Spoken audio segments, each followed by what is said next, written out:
Everyone knows the traditional ways to use rubber stamps to make greeting cards, scrapbooking pages, and 3D items. Today I'm going to show you a little bit of ways to use it kind of outside of the box, ways to decorate with using rubber stamps. I'm Janet Casto, your independent demonstrator with Stampin' Up!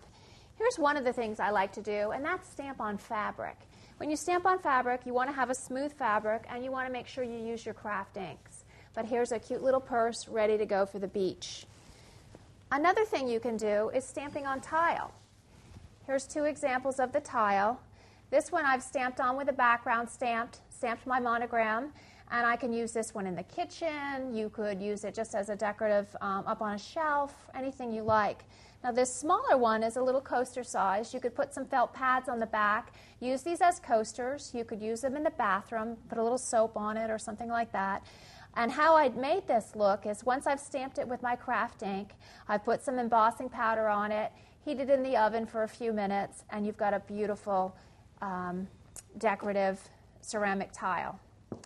Stampin' Up's latest design is called Decor Elements, and here's an example of one of them.